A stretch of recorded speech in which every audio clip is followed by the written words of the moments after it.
โจ้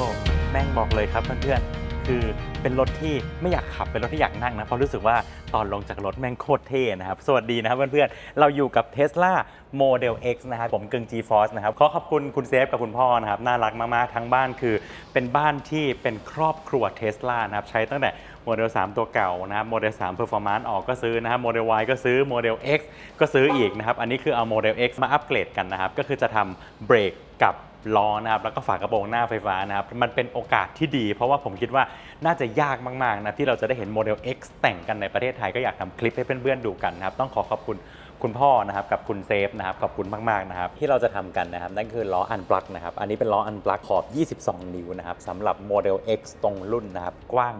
10.5 นะครับล้อมันใหญ่มากจับคู่กับยางใหม่ทั้งหมดนะเดี๋ยวผมไปใส่เองทั้งหมดเลยนะครับแล้วก็มาคู่กันกับเบรกนะครับเบรกของเดิมเนี่ยมันเล็กไปนะครับพี่เซฟบอกว่า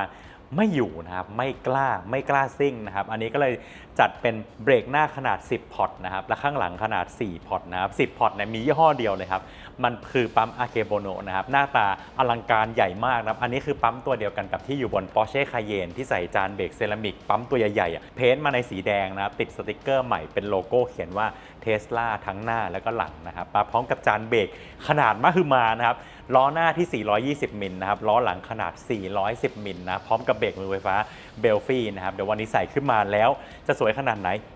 ยังไม่จบนะครับยังมีฝากระโปรงหน้าไฟฟ้าอีกนะครับเดี๋ยวเราจะให้เพื่อนๆดูกันว่าเวลาที่เราเก็บสายไฟนี่เป็นรถที่เราไม่เคยทำนะครับเดี๋ยวให้ดูว่าถ้าเราจะคิดก่อนว่าเราเลือกมาชุดหนึ่งเนี่ยสายไฟมันจะเยอะมากนะครับกับ Tesla เราเก็บยังไง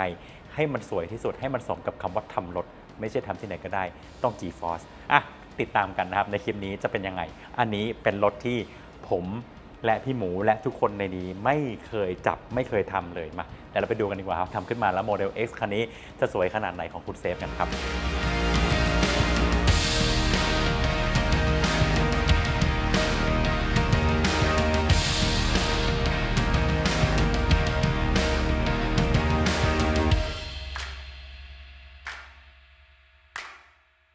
เดี๋ยวเราย้ายจุ๊บลมก่อนนะครับเราก็จะจดไว้ว่าล้ออันนี้คือล้อหลังซ้ายนะครับเดี๋ยวเราเอาของใหม่ไปใส่หลังซ้ายด้วยกันให้เซ็นเซอร์มันได้ตัวเดิมทั้งหมดอันนี้คือหลังซ้ายนะครับเรียร์เลฟ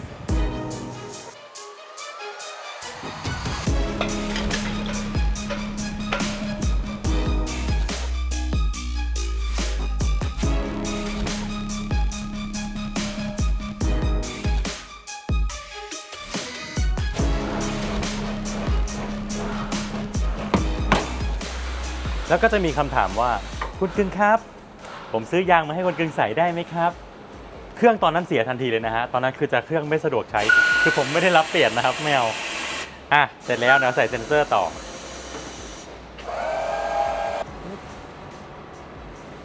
หลังซ้าย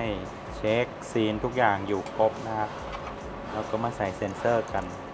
ผมก็จะเลือกใส่เซ็นเซอร์หลังจากใส่ยางเราจะไม่ใส่เซ็นเซอร์ก่อนแล้วค่อยใส่ยางเพราะว่ามันมีโอกาสที่เซ็นเซอร์มันจะเสียนะครับมันโดนกระแทกอะไรเงี้ยอันเนี้ยเรื่องพวกนี้เป็นเรื่องที่เคยเกิดขึ้นมาแล้วก็หน้าตึงเลยนะฮะเราก็เลยจะใส่ทีหลังนะครับเซฟกว่าทีนี้ดึงอันนี้ออก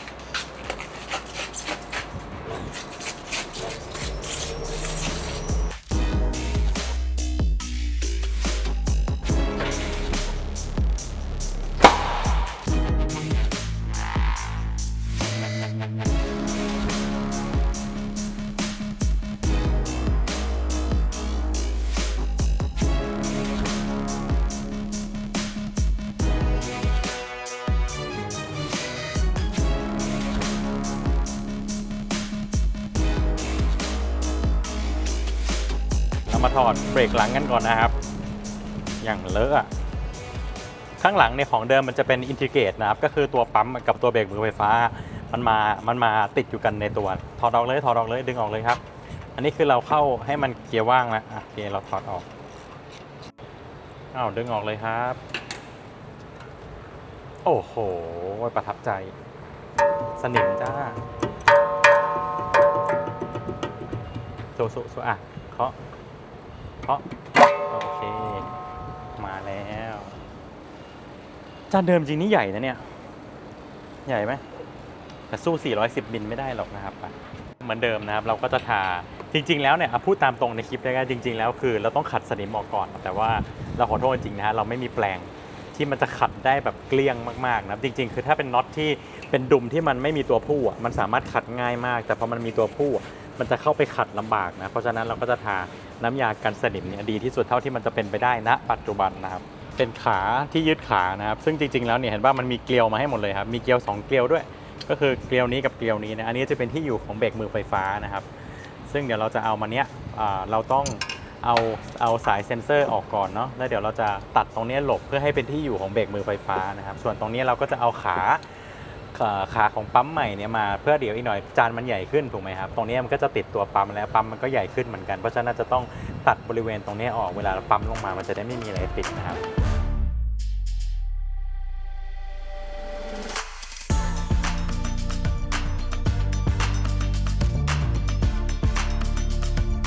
จุ่มมันเป็นสีดำแล้วเนี่ยเราก็จะประกอบกับนะครับ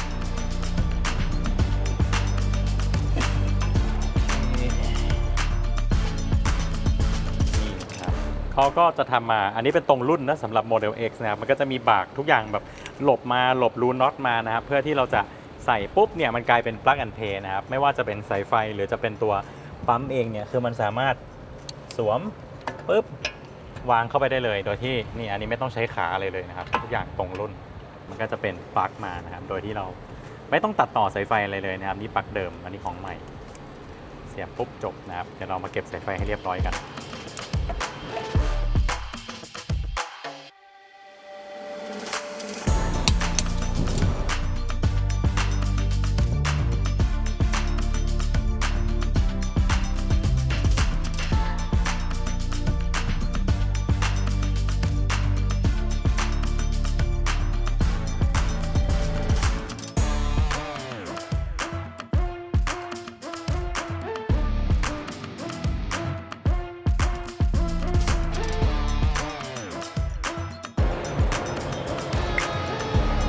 ขอน้ำเปล่าหน่อยครับบีบมาเลยครับ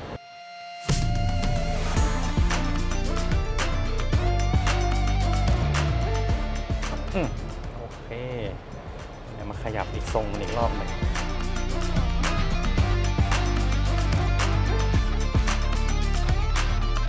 เรามาถอดปั๊มเบรกหน้านะครับเดี๋ยวเราจะถอดไปทำความสะอาดนะครับแล้วก็เอาขาที่ล็อกสายเบรกเนี่ยของเดิมย้ายกลับมาทั้งหมดนะครับ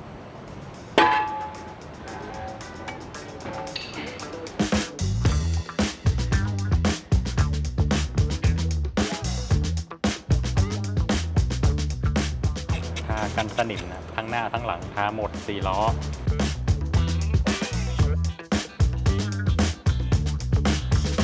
ดำปิดปีแล้วนะครับนี่ก็คือเราทาน้ำยากันสนิมนะครับแล้วเราก็จะมาใส่จานเซรามิกกันขนาด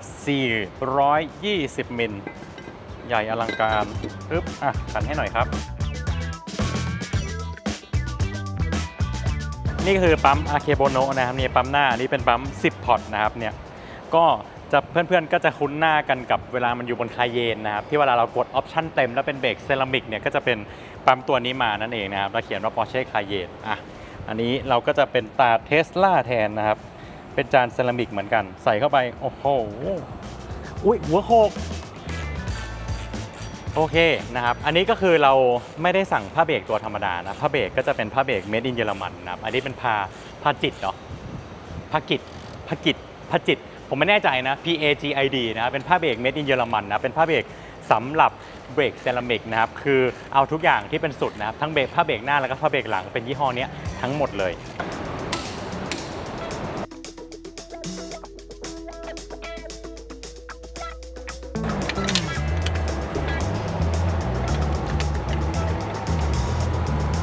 ระวังน้ำมันหยดนี่สายเบรกนะครับสายเบรกจะเป็น Goodrich นะครับรอบนี้เราก็ตัวหัวสายเนี่ยถ้าเป็นอาเคโบโนะเนี่ยมันก็จะมาเป็นแบบนี้เลยนี่นะครับเป็นหัวที่เป็นหน้าเทเปอร์นะครับที่เราสามารถจะสวมเข้าไปแล้วก็จัดองศาได้แบบสวยกริปเลย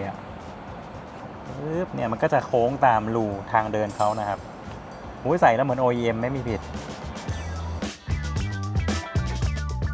เราก็จะไปเอาอันนี้มานะครับจากของเดิมเนาะเพื่อที่เราจะต้องการ ล็อกสายเนี่ยสายเบรกเส้นใหม่นะครับให้มันอยู่ในตำแหน่งที่เดิมนะครับเดี๋ยวเราจะต้องอ้ามันออกแล้วก็หนีบเข้าไปนะครับพอหนีบเสร็จปุ๊บเราก็จะต้องเอาเคเบิลไทยมันล็อกนะครับกันองศาเพื่อให้มันแบบเลื่อนไปเลื่อนมาไม่ได้เพื่อที่เราจะได้ล็อกมันอยู่ที่เดิมเข้าแล้วนี่เดี๋ยวเราบีบให้มันสนิทอีกมันจะได้หลุดออกมาไม่ได้นะครับ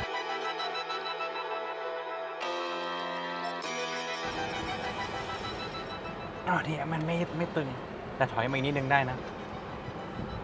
โอเคข้างหลังมันพอแล้วโอ้ยสบายโอเคล็อกเก็บ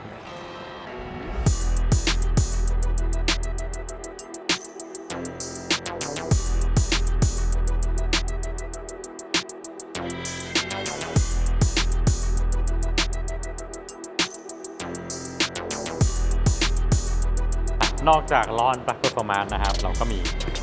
จานรวม6มาหมดโอ้ยเชโดอันนี้คือน็อตอันปลั๊กเปอร์ฟอร์มานซ์เฮ้ยกล่องแม่งเท่ว่ะเชโดดูดิอันนี้คือเป็นน็อตที่เป็นน็อตไทเทเนียมนะครับพวกนี้เป็นน็อตไทเทเนียมทั้งหมดนะครับของอันปลั๊กเปอร์ฟอร์มานซ์ก็จะหน้าตาใกล้เคียงของเดิมนะครับแต่ว่าวัสดุเปลี่ยนไปนะครับมาพร้อมกับโลโก้ที่สกรีนขึ้นมานะครับเลเซอร์มาว่าอันปลั๊กเปอร์ฟอร์มานซ์โอ้โหโคตรสวยอ่ะนี่อยากจะบอกเลยว่าน็อตชุดนี้ราคาใครบอกว่าน็อตล้อเลอแพงอันนี้ออกทะเลนะครับบอกเลยออกทะเล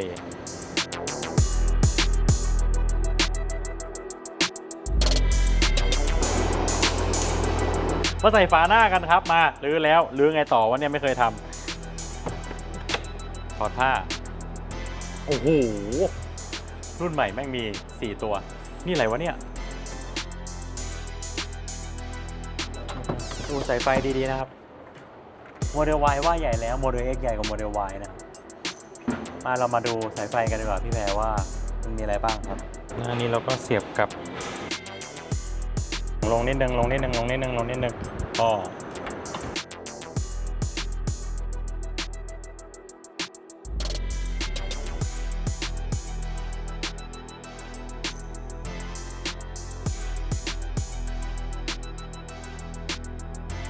นะครับให้ดูกันฝากระโปรงหน้านะครับเก็บงานเสร็จหมดแล้ว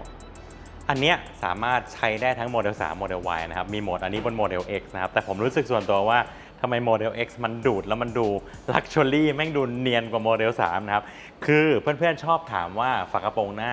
ใช้สั่งปิดจากไหนได้บ้างนะครับอันนี้คือจาก Key Fob นะครับก็ได้เหมือนกันนะครับจากในรถก็ได้นะครับได้ทั้งคู่กดในรถเปิดปิดได้หมดนะครับหรือเราเดินมาไม่มี Key Fob ไม่มีอะไรจะกดมือถือก็ได้นะครับหรือเราจะกดปุ๊บดึงลงมาอย่างเงี้ยได้คำสั่งเดียวกันนะครับเป็นแบบเดียวกันทั้งโมเดล 3 แล้วก็โมเดล Y นะผมจะไม่มีการแบบแค่แปะลงมาแล้วเป็นฟังก์ดูดเนี่ยผมไม่ได้เอามาครับก็จะเป็นออโต้ฟังก์หมดเลยนะเก็บสายไฟเนียนทั้งโมเดล 3 โมเดล Y แล้วก็โมเดล X ถึงแม้ว่าเป็นของที่ไม่เคยทำนะครับมาชิ้นต่อมานะครับก็จะเป็นล้ออันปลั๊กนะครับอัพ05นะครับอันนี้เป็นขอบ2 นิ้วนะครับใหญ่จนจานเบรกที่เรียกว่าใหญ่แค่ไหนก็ยังเรียกว่าเล็กไปนะครับนี่คือจานคาร์บอนเซรามิกนะครับ420มิลนะครับที่ข้างหน้าและข้างหลังเป็น410มิลนะผมว่าถ้าเป็นล้อขอบ21อาจจะดูจานใหญ่กว่านี้นะครับให้มันชิดเข้ามากว่านี้อีกสักนิดนึงแต่จริงๆนี่ก็เป็นไซส์ที่ส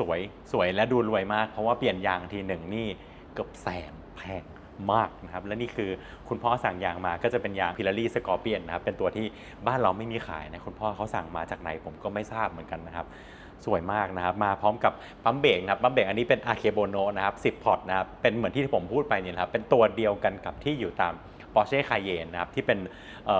อปชั่นเต็มที่เราเลือกซื้อมาเป็นแบบตัวคาร์บอนเบรกเซรามิกนะครับเราจะได้ปั๊มตัวนี้เหมือนกันนะอันนี้เป็นปั๊มใหม่ทั้งหมดนะครับทั้งหน้าแล้วก็หลังผมไม่ได้เป็นของบิวเนาะจะเป็นของใหม่ทั้งหมดแล้วก็เพ้นท์เป็นสีแดงกันทั้งหน้าทั้งหลังแล้วสติกเกอร์เรามาติดคำว่า Tesla ให้มันเข้ากับโลโก้ของ Tesla นั่นเองนะครับสายถักด้านหน้าเนี่ยแคมทุกอย่างเนี่ยจริงๆตัวสายเขาให้เป็นตัวยางอะไรมาแต่ผมรู้สึกว่ามัน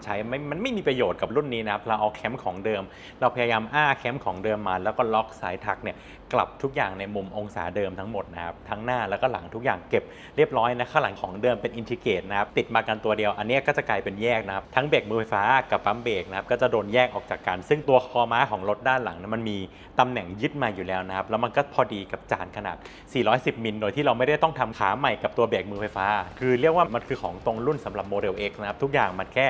ขันน็อตร้อยน็อตขันปอนเช็คทอร์กเช็คทุกอย่างไล่น้ำมันก็มาเนี่ย มีเพื่อนๆถามมาว่า Model X เปลี่ยนเบรกได้ด้วยหรอได้สิแต่เบรกพวกเนี้ยมันจะเป็นเบรกที่เพื่อนๆไม่สามารถกดซื้อได้ตาม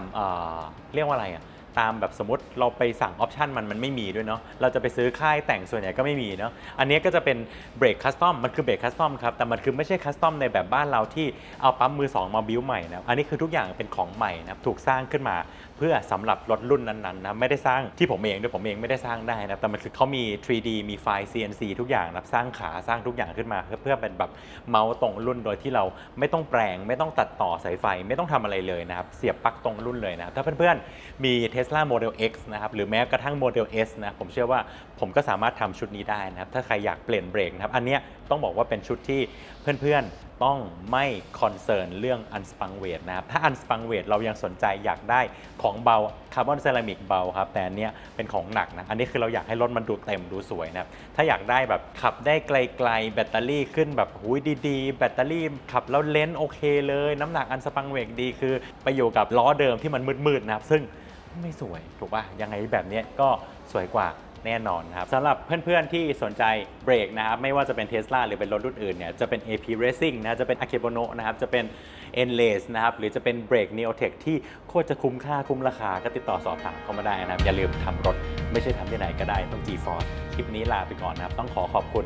คุณพ่อเซฟนะครับขอบคุณคุณเซฟนะขอบคุณคุณแม่นะครับถึงแม้คุณแม่จะบอกว่าซื้อรถอะไรกันวะแต่งรถกันอยู่นั่นแหละนะครับแต่ว่าคุณแม่ครับผมไม่เคยบิวคุณพ่อกับคุณเซฟนะครับคือ ป้ายยากันเองนะพ่อลูกขอบคุณมากๆเลยนะครับแล้วพบกันใหม่คลิปหน้าสวัสดีครับ